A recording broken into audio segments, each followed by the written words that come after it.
we have Mr. Abhishek Kar, founder AKTG Capital, Pune, India. Sir will be speaking on finance essentials for entrepreneurs. So I welcome Sir to share his section. Welcome Abhishek. Hello Thank you, everyone. Pradimna sir. Yes. I hope my voice is audible to everyone. Yes, sir, you're audible. Okay. And now I'll just share my screen so that everyone can see the entire screen. Just give me a second. I hope everyone can see this screen right now. Just give me a confirmation so that I can actually start with the presentation. Yes, sir. Yes, Yes. sir. Visible. Visible. Okay. So first of all, it's a pleasure being a part of the symposium. And as the great Benjamin says, that the best investment which anyone for that matter can do is probably in their education or knowledge. And that's precisely what each of us are actually doing. So just before I start this session, Professor Pradyuman, and before that also we had Mr. Swapnil, Mr. Pankaj.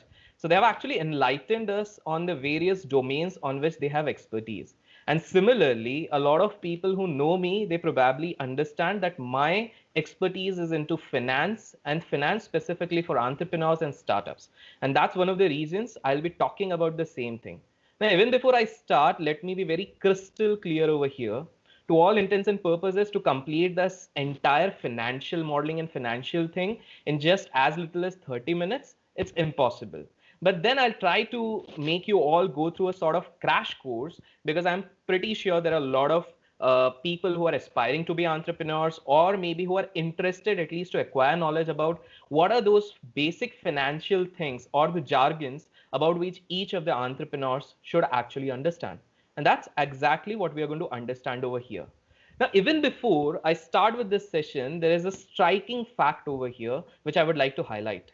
Do you know almost 90% of the entrepreneurs or startups in India actually have to wind up their business in the first 5 years itself? Now, this might be shocking to a lot of people, but this reality isn't something which has been made up by me.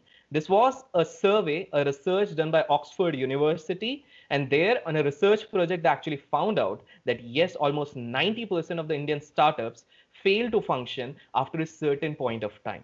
Now, digging deep into this thing, we try to analyze what could be the possible reason. And as obvious, we could understand there were financial blunders which these entrepreneurs were doing, or the financial blunders which startups were doing. In all the invitations which I get, be it colleges, be it institutions, organizations, startups, companies, etc., I always emphasize on one thing, and that is finance is the bloodline of any company. No matter how good an entrepreneur is in product development, no matter how good an entrepreneur would be in marketing, sales, no matter how good they must be in the human relationship, until unless they are not able to manage finances, that could create a lot of trouble. For instance, just look at this condition. Currently, at the current situation, we are going through a crisis, which I hope we'll be able to cope up quite soon. That is COVID-19. And IMF have already, International Monetary Fund has already said that we are heading towards a recession. This is something which came into the newspapers almost last month. Now, this is something which is giving a lot of shocks to a lot of people. Well, when I see my fellow entrepreneurs in Pune as well as Maharashtra region, Mumbai, Pune region, they're actually struggling with their finances at this point of time. And there are two reasons, prime reasons why they are struggling. First, either they have borrowed a lot of funds for scaling up their businesses, and now just because they're not able to sell the products or services, they're not able to repay those loans or the borrowed funds. So that is one struggling point. Or the second thing is, entire year, even before this COVID-19 crisis happened, they couldn't manage their funds. So in today's session, we'll understand those core concepts which all entrepreneurs or aspiring entrepreneurs should actually understand to make their businesses sustainable. Because at the end, the motive of any entrepreneur has to build up a sustainable model. So let's go over here. On the screen right now, what you can see is like 3 or 4 images which I have put. I'll quickly try to make you go through all these things so that you have a fair idea about what I'm coming up to. So on the top screen, you can see VIU For those people who don't know, there was a Hong Kong based model that was into internet content making. Content making in the sense, today we see Netflix, today we see Amazon, today we see a lot of these kind of channels on YouTube as well. So similarly, these people were actually working. Now, they were buzz in the town because these people were able to acquire their customers at a staggering rate. In fact, their customer base was rising as high as 30% every month. Yes, every month, not even every year. Then what exactly happened that recently, a few months back, they announced they're going to wind up their operations? Now, that's a question to think. When you go deeper into this thing, you also realize that they had spent almost $8 million in their marketing efforts, marketing and sale efforts.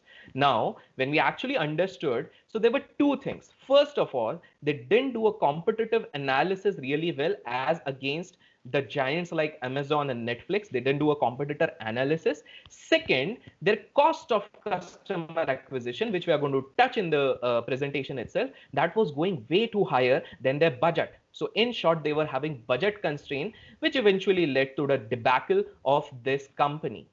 Also, I need to mention over here, this company had raised almost $2.2 million in its initial funding stages. So one needs to wonder that after even getting $2.2 million, if a company is not surviving, there is something really wrong in how they were managing their finances. Well, it's not just about one example. Let's go on with the second example, that is Doodhwala.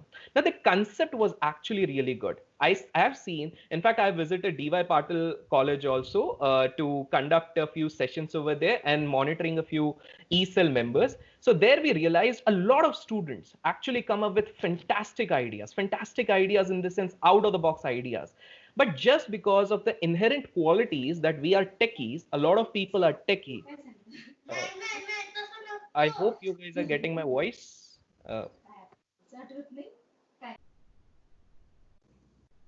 Yes, continue. Sure. Continue. So, yeah, sure.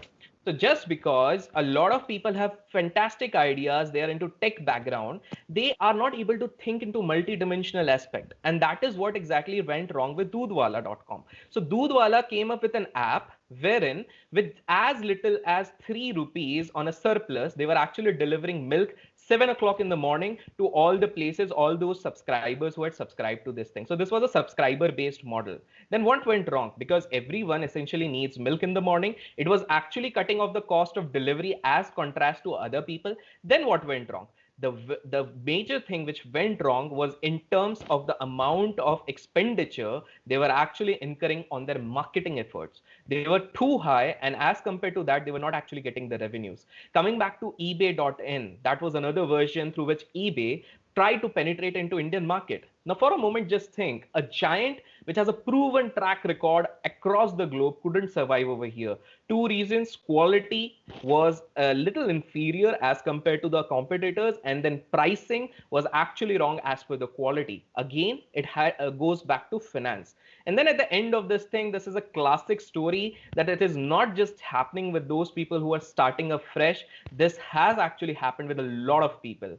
Yes, I'm talking about the Ambani brothers, and one of the Ambani brothers, the great Anil Ambani. Now, with due respect to this gentleman, don't you think the biggest reason why there was a debacle of one brother while the other brother keeps on succeeding is because of the way through which they manage finances and the way they understand the essential traits of how the finance can be used.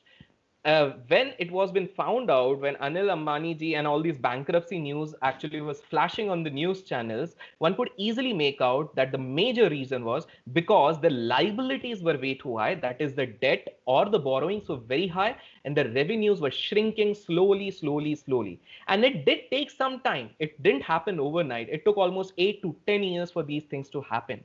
What does this bring us to? This brings us to this little fact. No matter you are starting up right now fresh, no matter you are an established entrepreneur, even famous airlines have actually collapsed because of the main mismanagement in the finances. So no matter whosoever you are, you need to understand at least the essential of financial management and the finance which is required for entrepreneurs.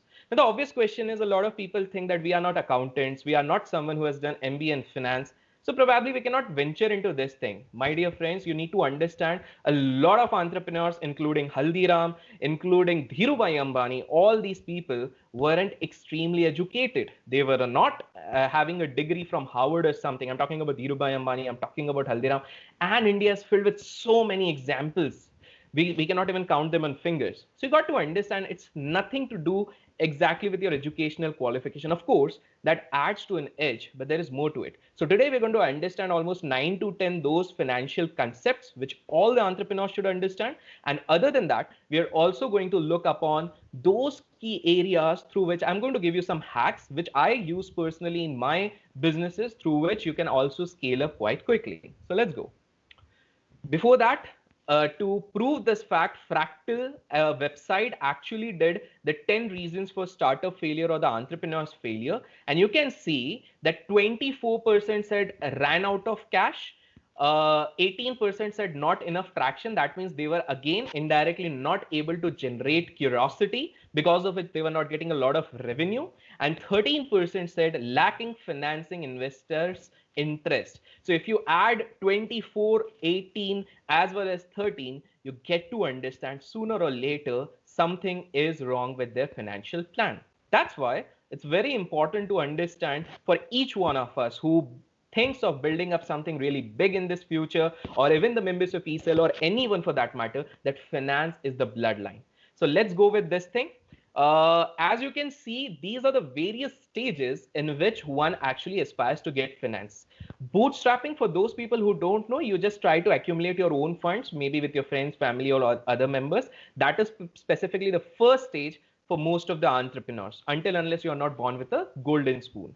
The next one goes with like angel groups, seed investors. The next one, early, strategic, and finally you go around with VCs and all those things. So you need to understand the funding requirement and the scale of the funds which are required, plus the way you will be utilizing your funds differs in all these stages.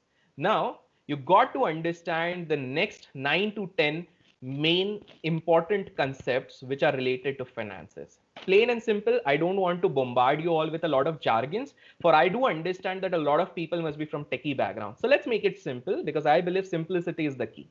So first thing is expenses. Expenses in Hindi means kharcha. This is the most basic but the most important financial term which all the entrepreneurs should understand. Why? Let's understand. जब भी आप business करते हैं, whenever you are trying to do a business, it's very important that you keep a check of your expenses. For instance, when we started our business in Chinchwadgaon, the first thing, that's a place in Pune for those people who don't know. So what we used to do is quite surprising. We had 2 employees working under us, but we could pay those people, but we had to save our funds. To make sure that we are not spending a single dime additional, what we used to do is we used to tell the employers that once these people go, the Aya comes and sweeps the floor, because sometimes they had this issue that the floor sometimes is not swept up. And you know what exactly we used to do? Next morning, 7 o'clock, me and my partner used to come to that office, take the broomstick and try to clean it. Nothing to be embarrassed of, but that is how we were trying to save our expenses. In fact, I still remember the first hoarding which we actually placed over there was done by me, my partner, and 2 of our friends. We actually climbed up on the ladder trying to place it up. That's another story. Later on, when our parents got to know, they were a little worried, but then the work was done. So you got to understand all these little things actually count in the future perspective of an entrepreneur. But what I see at this point of time is anyone coming with a startup idea, anyone coming with an entrepreneurial idea, the first thing which clicks on their mind is, oh my God, we need funding. Oh my God, we need to approach an angel fund. We need a seed fund. That's wrong, my dear friend. That's the biggest myth, which we're going to talk in the later part also. So now when we try to find out expenses, there are 2 broad ways of expenses, identifying expenses. One is capital based and one is operational based. And the meaning itself is attached or hooked up in the names itself. Capital based expenses are those which are like fixed costs, which will be little higher on the forefront, but then these are important. For example, maybe you want to start an industry. So for that, you need land, you need machines. All these will be capital intensive. They will be costing you a lot, but then they are essential.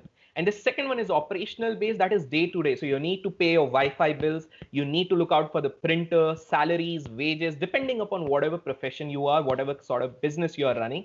It becomes very important that you keep in mind all these things.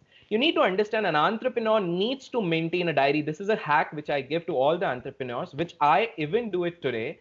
Despite technological boom, you need to maintain a diary wherein you can start writing down, just like old school people, about the various expenses which you are incurring while running up your business. And that should include even the minutest detail as to your printing cost. So first simple essential financial term is expenses. The next one, which I highlighted at the start of the session, was cost of customer acquisition. That is basically what is the cost which would be required to retain a customer or acquire a customer. On the below of the screen, you can see the formula, that is sales and marketing expenses upon net customers. Basically, these are the various efforts which one is actually putting up to retain the customers at this point of time. So as you can see on the screen, there are primarily three ways can acquire the customers, of which the favorite one for me is obviously the digital platform. Why? Did you know through digital platform, when you start acquiring your customers, your cost actually goes down by 70%. Your return on investments are way too higher in email marketing as compared to television marketing if you are not into a high-end product. Now, this might be coming as a shock for a lot of people, but this is what knowledge can does. And probably this sort of hack could help a lot of people sitting out here attending this session to devise such kind of manners. Another way of acquiring the customer is obviously the physical way. That also includes telephonic calls.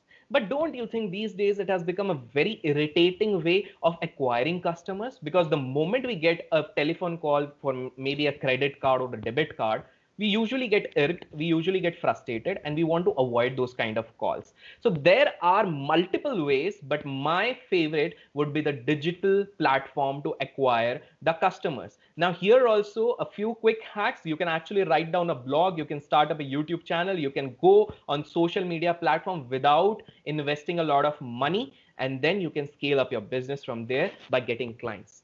Now there's another third essential component, that is the sources of funds. Because whenever entrepreneurs have to start, the obvious question is, sir, we are actually not having funds. How do we start?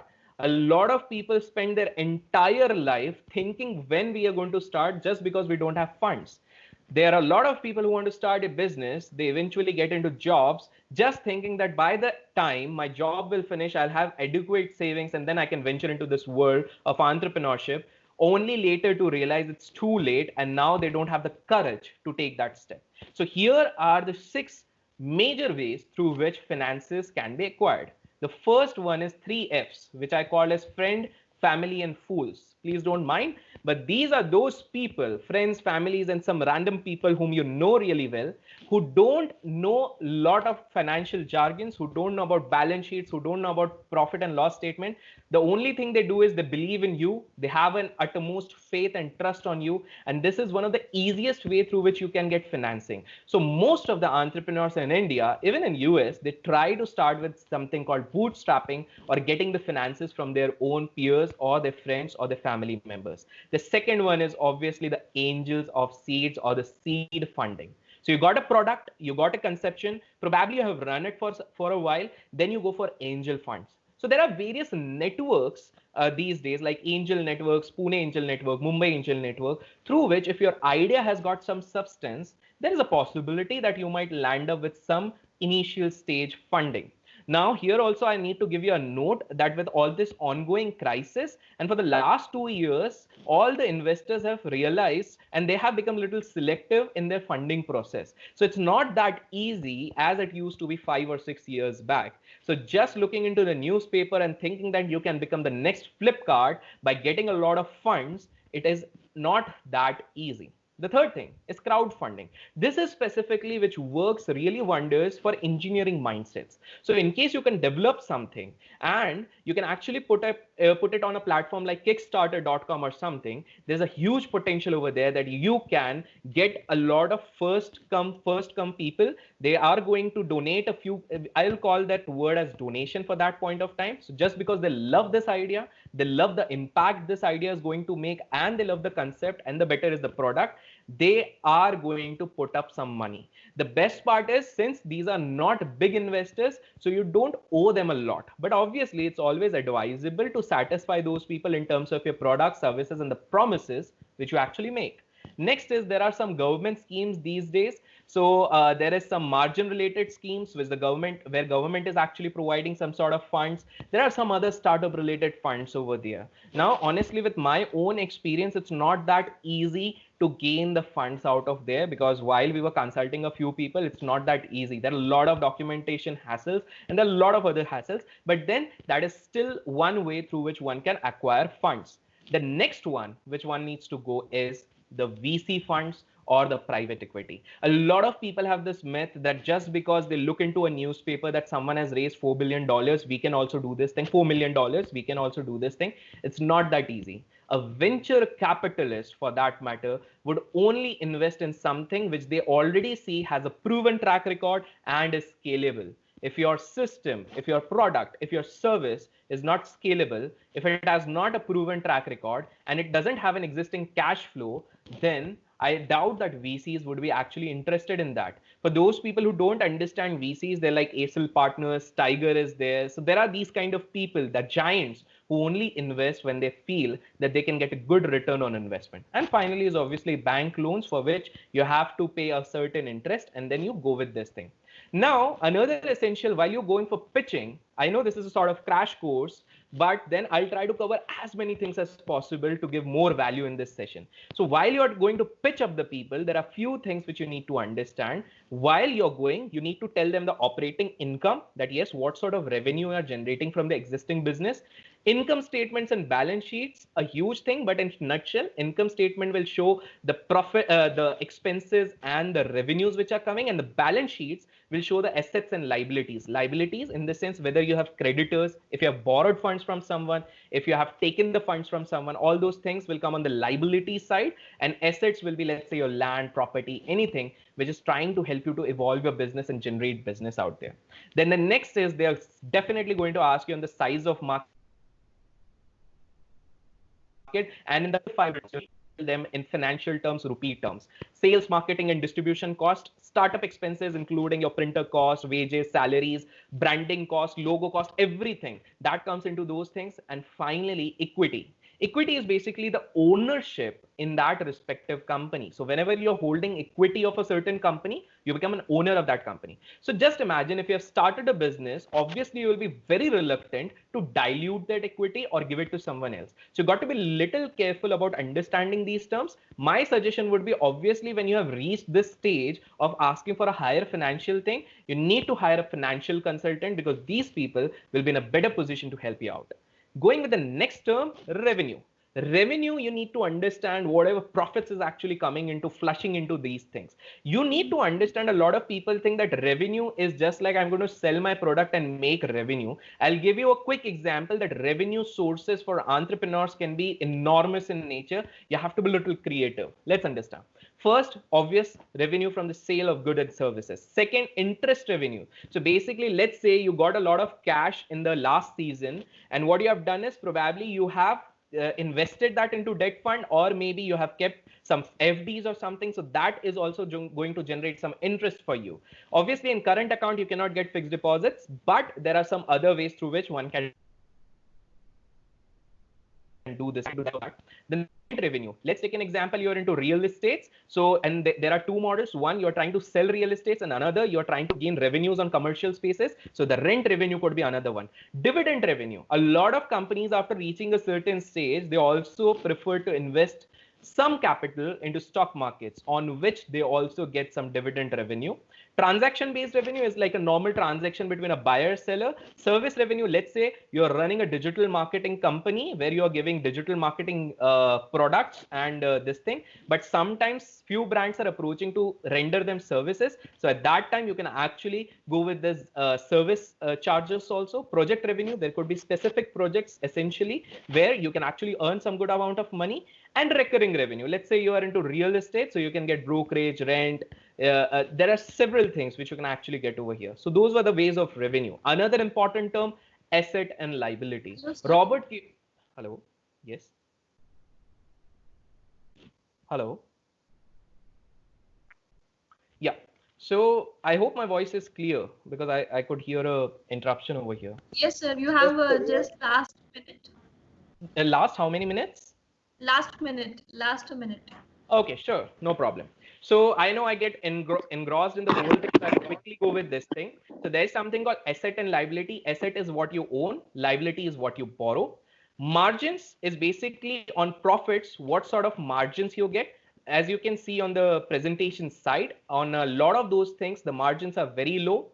And final plan for most of the companies or entrepreneurs, a term which everyone needs to understand is IPO, that is initial public offer.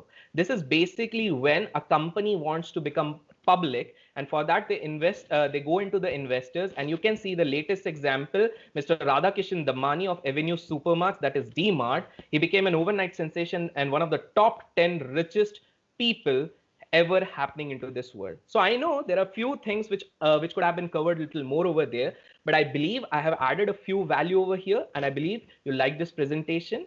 In case you did, or you have some questions, you can definitely ask me a few questions. Thank you so much. Thank you, Abhishek sir. Thank you, Abhishek sir. Welcome.